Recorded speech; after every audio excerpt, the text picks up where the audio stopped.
Greetings. Welcome to the Great Canadian Tea Ceremony. When I was a kid, growing up in Ottawa back in the 50s, the only time that men, youths, and boys hung out together was Saturday Hockey Night in Canada, narrated by the legendary He Shoots, He Scores Foster Hewitt. In those days, there were only 6 teams, 4 from the States, 2 from Canada. And the 2 from Canada were Toronto Maple Leafs and Montreal. And boy, were they rivals. So, of course, I'm sitting there with all these men, all these youths. Men are smoking cigarettes, the beer's flowing, there's pots of all kinds of treats for the kids, popcorn, cheesies, potato chips, and bottles of soda. Far more than any women would allow. But on those Saturday nights in season, the women and the girls somehow disappeared. And since it wasn't my business as a boy, I had no idea where they went. This was guys' night, and it was fascinating. And it was particularly fascinating for me and the other boys because we all had an 8 o'clock curfew across the board 7 days a week. And the hockey didn't start until 9. That was big. So, there's also a technical problem because every once in a while, a game would suddenly get interrupted. It wouldn't work because of weather or some technical inabilities of learning the trade of filming for the new TVs, because the TVs were all really new. Most people didn't even have one. And those that did, like my family, TVs had curved screen, black and white, not very big, extraordinarily low definition. But they were considered a miracle by all of us. And Foster Hewitt narrated wonderfully both the TV and the radio. So we're all sitting there this one night. I'm 8 years old. The hockey game starts, and it's going to be a classic because it's between Montreal and Toronto. So we're sitting there. 5 minutes into the game, all of a sudden, boom, it goes off, and on comes a national film board short. And everybody groaned because they knew what it meant. We weren't going to see the game. But they could hear it. And Foster Hewitt was so good, hearing his narration was almost like seeing it. So, my dad got up, took a step or two towards TV to turn it off, and I, an 8-year-old boy, went, "No, go." Everybody gasped because a boy does not tell a man in those days, "Stop, beat it," which is what I did. My dad looked down at me and he smiled because he realized I was looking at something really exceptional for me. And what I was looking at was pure Zen. What these guys were doing in the Japanese tea ceremony was mind-blowing to me and me alone. Because I didn't care. I was interested in anyone who could do anything magical. So I didn't care if Montreal scored. Now, if Toronto scored and everybody in the room went, "Yay!" I did too. But if Montreal scored, everybody went, "Ah!" I went, "Yay!" Because I was enjoying the goal. And I've been that way ever since. Don't quite fit. Because I don't follow any particular team. I thought it was silly. You follow the same team, you wait 2-3 generations to finally win something. I love watching baseball where the losing team, whack! Bases loaded, last chance in the ninth, and they win. So, I was considered a bit odd, but my father knew that I marched to a different drum, so he said, "Okay, everybody, into the kitchen," because we had a radio in the kitchen too, and he closed the door, and they were all enjoying the game with Foster Hewitt in the kitchen. While I sat mesmerized, watching a Japanese guy make a pot of tea. And I was mesmerized because what he was doing was flawless.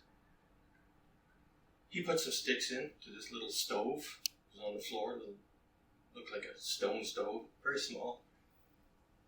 Small pot on top, poured some water in it. Took up these little bowls that were really pretty with no handles, unlike these. Put them down, took some powder, green powder, out of these little containers and put them into the glasses, into those little bowls. And then he sat there. He just didn't say he was kneeling.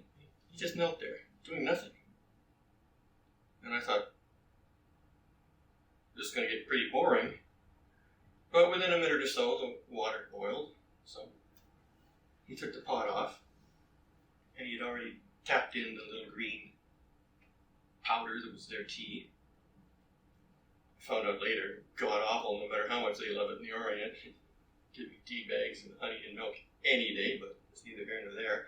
They love their green tea with nothing added. So he put the powder into these little bowls, and he poured the water into them. Zen perfection. Then he took a little whisk that was there, and he went ch-ch-ch-ch-ch-ch-ch, and they were done. Then he put them in front of him, slightly to the left, just as a guy walked in. And the guy that walked in was in his 80s, and he was dressed all in white, in a kimono, which meant he was a monk. Now, I found out when the show ended, because there was writing, that the guy who made the tea was considered not a national treasure, but he was beloved and honored because of his skill at making dumbass potted tea.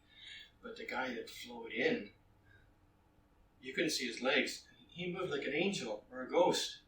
And then he went down to his knees. And they both reached out, picked up a cup each, looked at them, not looking at each other, sniffed them, took 3 sips, and then put them down on the stone with a simultaneous click. Now, how on earth did they both do what they did without looking at each other, and then instant click and a gentle click? It amazed me.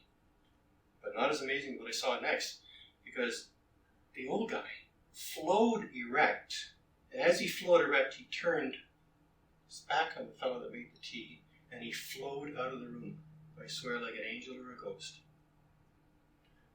Then in the printed words after, they said that he was a living national treasure, and I saw why. So, I decided I would flow erect like him. Got on my knees, tried it, laughed like hell, couldn't do it. It was a joke. When I was only 8 years old, you'd think a little body like that, I'd be able to do it effortlessly, but no. So I laughed my way all the way to the kitchen, opened the door and said to my father, Dad, from now on I'm going to make your teapots, okay? Can I make your tea? I need to practice so I can do the Great Canadian Tea Ceremony one day. He said, sure son, 4 a day, you know how many we have. If you're around, you can do it. So, it's now 66 years later, and I've rehearsed making tea over 50,000 times. And this is it. The Great Canadian Tea Ceremony is about to begin. I will point out my mistakes. You will hear them as well. Did you hear that click, click? It should have just been a click. I went to turn on the high, but I actually turned it the wrong way. Turned it on the low. Not doing all that shit hot so far, am I? But don't forget, I've only practiced this 50,000 times. Now, we have to wait till this heats. Unfortunately, it's not going to be pretty the way the Japanese one was, because there were little twigs clicking, a little fire that he lit for the match. It was pretty to listen to. Even the pot was pretty to listen to as it slowly bubbled. And look what we're listening to here. The pot's pretty. This is the best part. It does look nice, my pot, but it's noisy compared to them little twiggies. What? I kind of cheated a bit. It takes 7 minutes to heat a pot, but I preheated it for this show because it's already irritating me. It's not terribly zen, because these guys shut their brain off entirely. They lived in the now. That's why they were so revered. No past, no future, no thoughts. Not even thinking about now. They were just there in a state of being. No words were spoken, and of course there was no music, which is why the tiniest sounds It's so beautiful because I learned long ago as a child, when anything's done perfectly, there's a musical note that accompanies it. Doesn't matter what it is. You do anything perfect, put down anything just right. Not too heavy, not too light, not too rattly. There's a sweet sound to it. That ain't exactly a sweet sound, but I can't put it in the pot until it stops boiling. Here's a flaw for you. Starts boiling. While we're waiting, let's go to the Zen right. Just look at me. With an empty mind, think nothing. Think nothing whatsoever. I'll do the same. It's not working. I think you're going to reach for the button to click to get rid of me. Okay, so, alright, let's do the chant. Oh, cancel. I'll get back to you on that. Boy. Okay, now. Flaw. Thanks, went first. I forgot. I was going to pour the water. Now. Dribbling down the side of the pot. But it is pretty. I love the way water curls coming out of a pot. So sweet. And that's a nice sound too. Kind of like perfect tea, in a way. Oh dear, I just embarrassed the wife. I don't know if you heard that or not, but it went dirt, dirt, dirt instead of dirt. But there you go. Oh, can't put it on there, it'll burn the bottom. Another teeny flaw. But as I said, only 50,000 practices so far. Now, it takes 8 minutes to steep a pot of tea. So, what are we going to do with the next 8 minutes? Well, I kind of cheated because I only made 2/3 of the pot, so maybe it'd be about 6 minutes. But we got to do something, and you can tell from the position of my shoulders, I ain't in a state of now Zen, am I? But I am Canadian, and we do love language. I consider language the ultimate toy. I've always loved language. So, to hell with the silence of the Japanese. You can be as quiet as you want. This is the great Canadian tea ceremony. But I still got to kill some time. So, I've written a lot of poetry over the years. The last 43 years I've written over 1,000 poems. And whenever I do open mics, people love them. And they say to me, write them down. And I say to them, why? They're all in here. Oh, here's one. It's an internal rhyming sonnet. Children, if you have a spark of decency, if you know where it's at, whenever a hippo comes to town, you'll kindly tip your hat. And should the rivers all run dry before the fish need ask, you'll always pray for a little rain, you'll monopolize the task. Slugs and babies, earthworms, bats, are living creatures, truth and fact. They're also rather short and fat, so if you meet one, exercise some tact, for goodness sakes. As for aardvarks, I'm all aground. In fact, I'm all at sea. I've never known a single one, and none who've known it me. So, what do you think? Don't hit the button yet. We've still got 6 minutes to go. How about another one? A camel, a lion, and a child one day went out to play. Ride me, said the camel. I really don't mind. Not me, roared the lion. I'm one of a kind. You're blind, laughed the child. Climb on or get lost. Both cost too heavy a price. Neither is nice. My advice to you both, which no doubt you'll ignore, is don't kneel or roar. You're a bore. Just be what you are. Like me. Happy and free. You still with me? I hope so. Hey, we're down to 5 minutes. I've seen the trees aflame with fire no time could consume. And I've seen fearsome ancient men curled in a stone-lined womb, clutching spears and cords of grain, hoping against hope once again. Life beyond the material plane is akin to the one they know.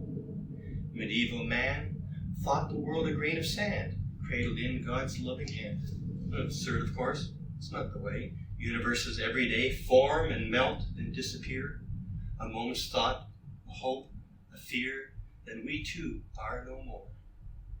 3 ages of man, each unknown to the other. Strangers, still, all our brother. Children of sweet mystery, rocking in time's endless sea, praying we're not alone. Isn't that a heart squeezer? Oh, we're down to 4 minutes. Now the wife's sitting over there, so I'm going to have to lie a bit here.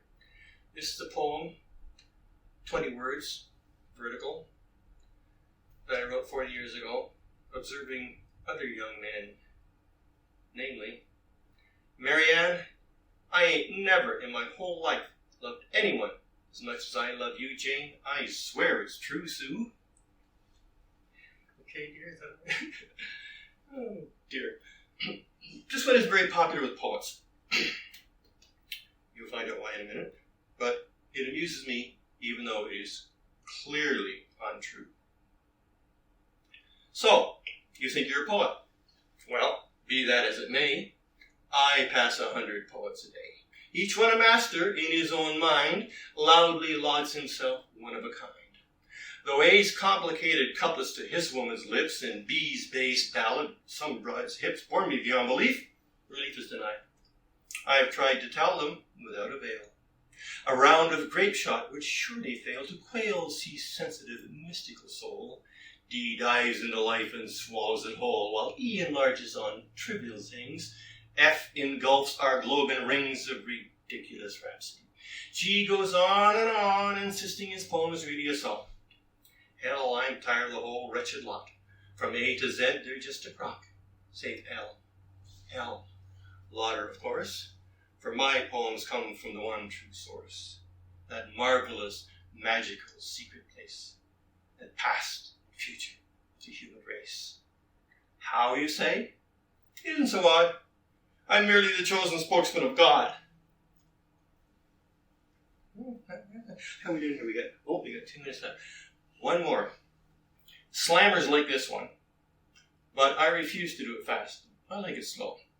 And they say that poetry at its highest level is an IQ test, a barometer of consciousness. Have fun with this one. Being and knowing and passions glowing, I want for myself, then for all. Courage and strength, serenity blazing, gazing on high and below, all low. I can't believe it. I did so well so far. I'm going to start over again. Being and knowing and passions glowing. Did it again. Being and knowing and passions glowing, I want for myself and for all. Courage and strength, serenity blazing, gazing on high and below, all low. Settle for the woman of my dreams, it seems. Or a harem.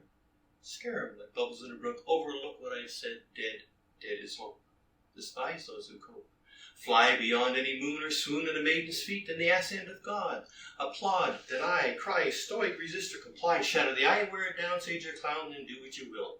Folly's a pill, bitter and sweet like meat or a book. Look no deeper than the scarlet peeper, nestle twixt golden legs. Drink till the dregs of need bleed down into the ground, where the wheels go round and round, lost and found and lost once again. The constant refrain of a muddled brain, till wisdom, indefinably pure, is yours. I'm kind of glad I screwed that one up. I mean, everybody hates perfection. Oh! We're here. Time to pour the tea. Back to Zen. Uh-oh. Bit of a rattle there.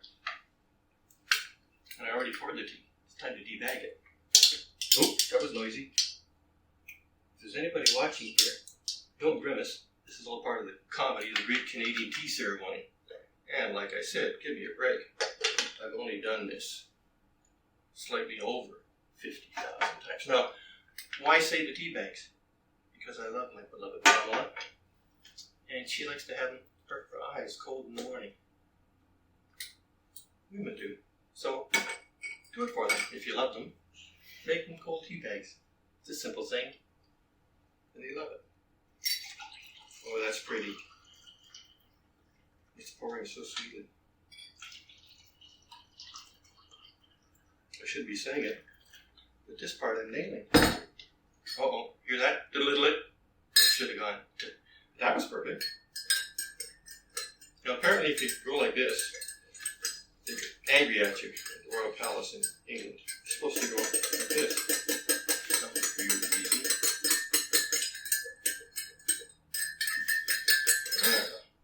I don't even know why I'm doing that. I haven't put the honey in yet. You bozo. Am I saying that out loud? The Zen has been all beat the ratchet. You know, the Japanese in droves are either splitting a gut right now or have all left the room. I don't care. I'm having fun. I'm about to give my wife what I consider a cup of tea. Because you see, you can't beat orange pico tea and honey and milk in a cup of tea. You just can't beat it.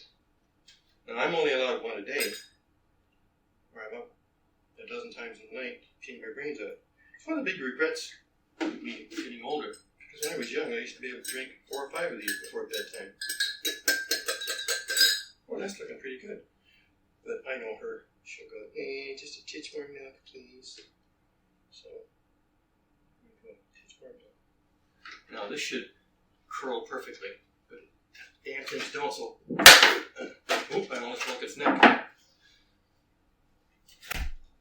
Terribly zen of me, eh? Okay, sweetie, you want to come and try your tea? Let me try mine. Oh, I just hit the cup. That's undone.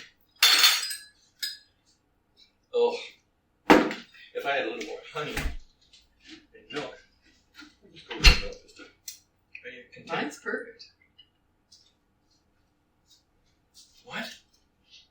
Perfect? That's a first. Cut.